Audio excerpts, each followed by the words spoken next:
A nursing student wakes up to discover he's a trillionaire. A man was arrested for licking a body at a mortuary, and over half of all phone calls are spam. These are the weird stories for Tuesday on Weird AF News. This is the only daily weird news podcast hosted by a comedian. I'm Jonesy. Thank you for joining me. I have some weird stories from around the world. I appreciate your presence. A nursing student woke up and discovered he's a trillionaire. When Christopher Williamson went to sleep, he was a nursing student that invested in a very small cryptocurrency. $20 he threw on it. When he woke up, it was straight out of a Black Mirror episode, as this nursing student learned that his money had multiplied 65 billion times, making him a trillionaire. That's right, trillionaire. I don't even know how much money that is, but it's enough to quit nursing school, I'd imagine. Why be a nurse when you're a trillionaire? What did Christopher try to do with his newfound fortune? Withdraw it, right? That's what I would do. That's what you would do. Well, that's what he tried to do. After all, he figured this has got to be a mistake. I better get my money out quick. What was the name of the crypto he invested in? It was called Rocket Bunny, and it had never traded above 0.00000000007 per Rocket Bunny coin. It's a lot of zeros in there. Here's a quote from Christopher. I woke up, it's like 9 a.m., bro. I'm like always, check my phone, check my crypto, bro. I wake up, check my crypto. Hey, bro, let me check my crypto just to see how it's doing, just see if I'm a trillionaire and I could quit school, You never know. You got to check it out, man. You wake up, you might find yourself a trillionaire. So I looked at it. I'm waking up. I'm just like, nah, I'm sleeping, right? I look at it again. I'm like, wow. No, I'm like dreaming, right? At that point, I fall out of my bed, literally. I run to my desk. I log into Coinbase. And I'm like talking to my friends. I got them on the phone. I told my friend, I'm like, dude, you need to help me figure out how to sell this coin right now, bro. There's something wrong. I got to withdraw. Well, there was a mistake. There was an error in all this. His attempts to take the balance out through Coinbase was met with a bunch of errors. Christopher eagerly awaited a chance to get his hands on his surprise windfall, but Coinbase sent a message that they were reviewing the situation in order to find the best solution. Now, that means you're not getting it usually, right? No, we need to review this, sir. We need a little more information. Could you send us a copy of your driver's license? You're like, damn it. Now, his little investment wouldn't make Christopher the very first trillionaire, but it would put him in a class of only 6 other people ever. Since the beginning of time, it says here, there have only been 6 trillionaires. He would be joining a list including Genghis Khan and King Solomon. I know I'll never get 1 trillion, but I hope something comes out of it that makes sense and that's fair, Christopher explained to the media. In an effort to move the process along and move it into his favor, Christopher invited all of the Coinbase employees on a mega yacht shaped like a penguin if they eventually allow him to withdraw the funds. So far, he says there's been no response. Hey, bribery never hurt, You got to move it along.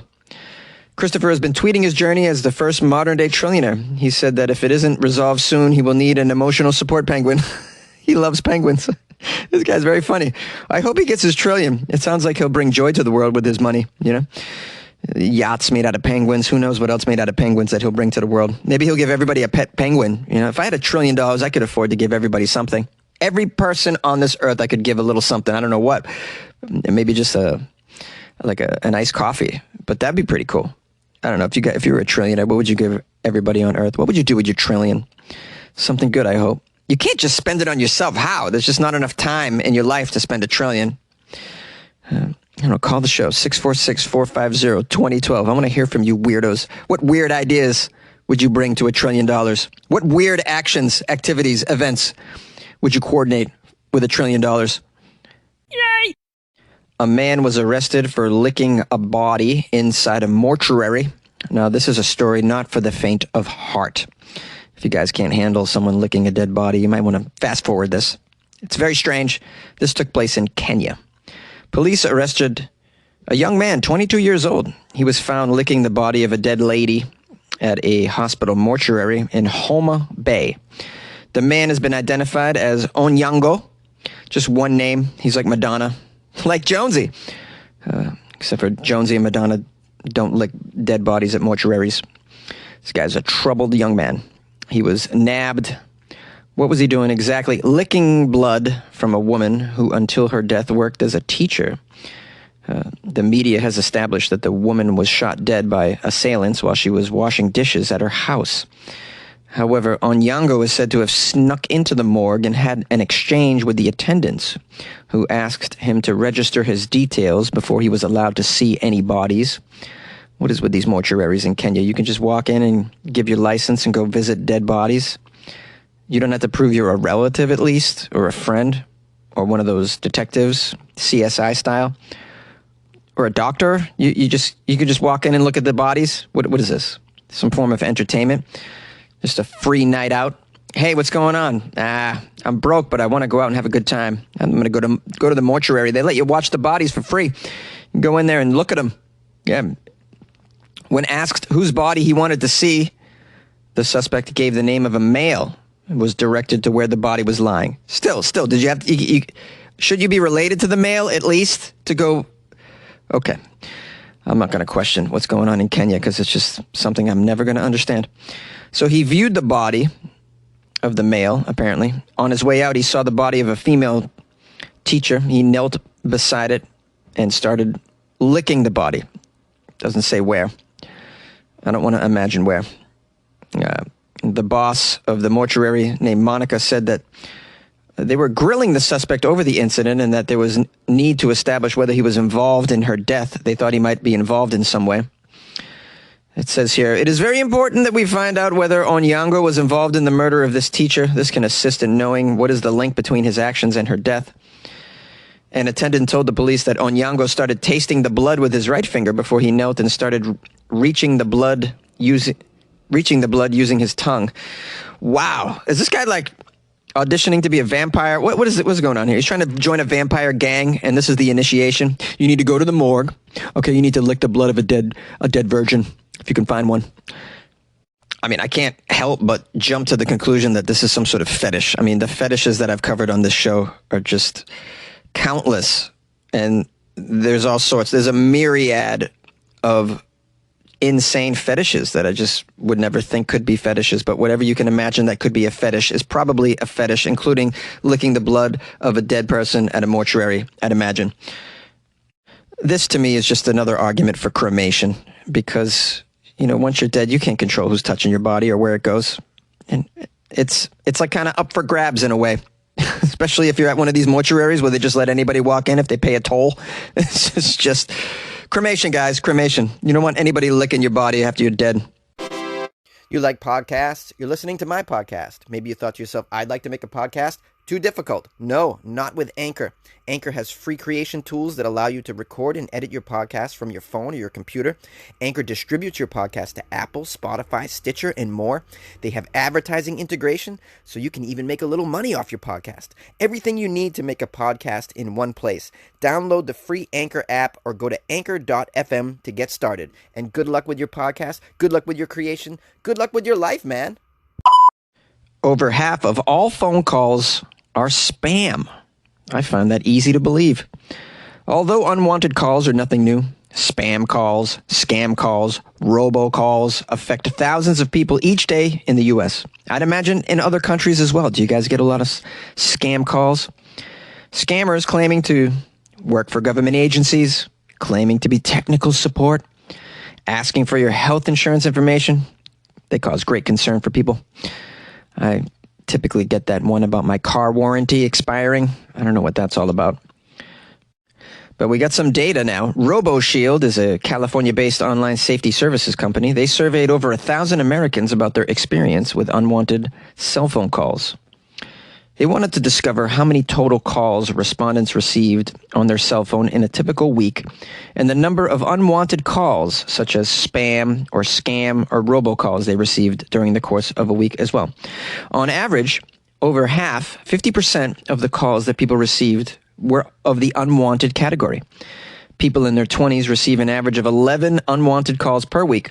People in their 30s and 40s receive 12. People aged 50 and older receive 13 unwanted calls per week. People aged 80 and over receive 20 unwanted calls per week, and they answer 19 of them. I'm lying about that last stat, but just the older people, they're like, I got a phone call. Hello? Hello? At one time, I was a bill collector. I'm not trying to brag, but I could always get the old people on. They never paid, but I could always get them to answer the phone. I'd be like, Sally, you owe Citibank. Do you want to pay? They'd be like, hello, is this my nephew? No, this is Citibank. Will you pay your bill? Hi, Gerald. How are you? Are you coming to visit Granny? Yeah, I'm coming to visit Granny. Just cut me a check, please. Okay, we got more stats. I know you guys are curious about the robocalls. 4 out of 5 people think that unwanted phone calls are the most annoying. Well, who's that other 20% that... Oh, they think, okay, less than 10 think that text messages or emails are most annoying. How could you find text messages and emails more annoying than the actual call? Like, the thing that's making your phone ring is far more annoying than the arrival of an email. Are you crazy? It's so more invasive. The ringing of the phone is more invasive. These phones ring for like 2 minutes. Over half, 55% of Americans would answer their phone if it was an unknown caller with a familiar phone number. A third would answer the phone if it was in the same area code, and over 1 in 4 would answer if the unknown caller was in the same state as the receiver. Yeah, and this is where they've gotten highly specialized in. You used to get like these spam calls, and they would be an 888 number or an 800 number or an 88 or an 877 number, and you would just not pick that up. But now they're coming in with area codes from your hometown, from the city that you live in. So they're getting trickier. Okay, we got some more stats. Almost 1 in 4 would answer the phone to an unknown caller. People ages 50 and older reported receiving the most unwanted calls. Sadly, about 1 in 10 people admit to falling for some sort of phone scam. That's sad. While over 1 in 3 know someone that has fallen for a phone scam.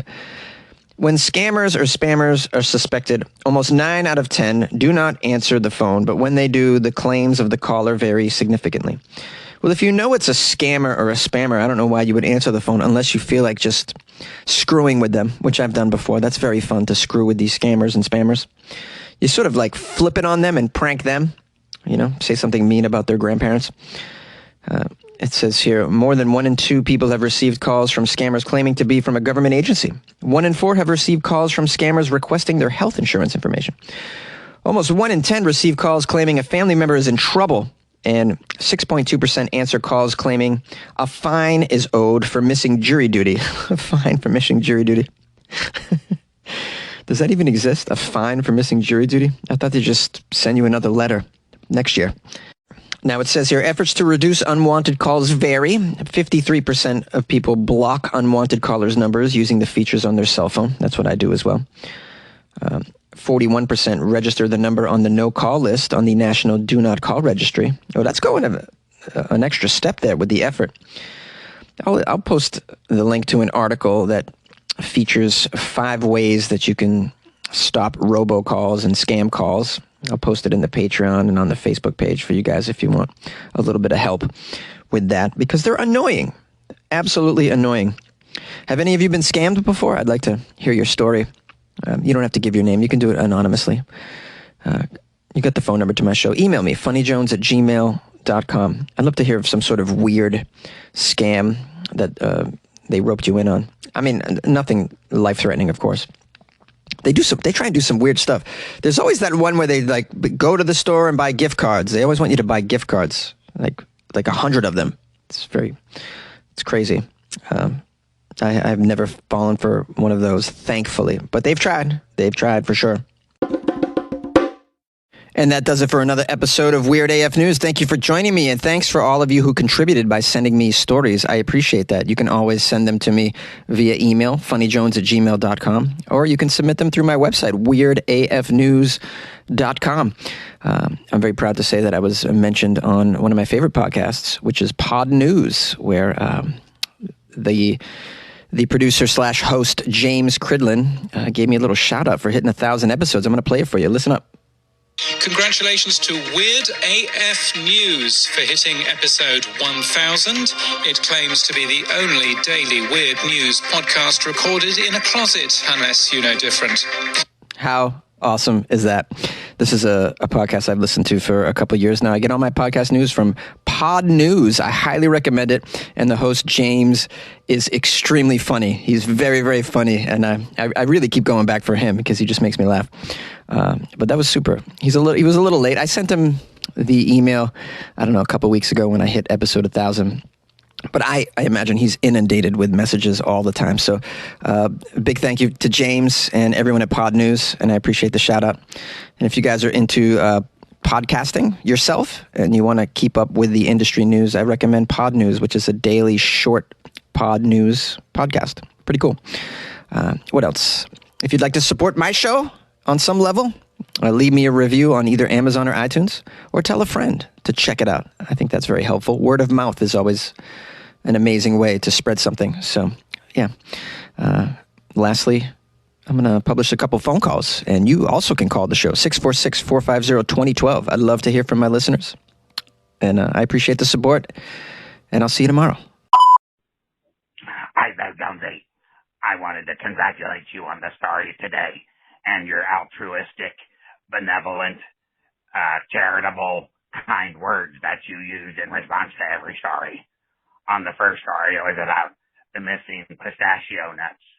And you didn't understand why anyone would want to eat pistachios. You know, never mind the fact that they're one of the best nuts for you and one of the best tasty nuts. You said, why would someone want to steal those and haunt those and haul those away? Well, you suggested that they weren't very good and they should be stealing and transporting people from other countries instead. You know, immigrants. Yeah, Mr. Altruistic. And then on your second story, it was about a man who was eating kittens. And you didn't have any problem with that. Well, you didn't really like that so much. But you said maybe he should be eating dogs instead. Yeah, let him eat puppies instead. Mr. Charitable. Then on your final story, it was about sending Jeff Bezos into space and not allowing him to come back to the land on Earth again. You said, yeah, I'll sign that petition. Mr. Humanitarian Jonesy. Yep, he's the best guy we know. Mr. Benevolent, Mr. Altruistic. Jonesy, I'm just pulling your leg. You know, I had an idea myself about what should be transported instead of pistachios. How about you say, what's the difference between a truckload of watermelons and a truckload of babies? You know the difference, Jonesy? You can't unload the watermelons with a pitchfork. That's right. You can't unload the watermelons with a pitchfork. Take that, Jonesy. Well, Jonesy, if I'm going to be a weirdo, I'm going to have to say, let's go on the air and see if we can get me funded to either go to Russia or to buy drone parts and drones. The drone business is killing me here. I'm trying to learn how to do FPV, and my pockets are hurting, Jonesy. Help me out. Here in Philadelphia. What? Give you a cheesesteak.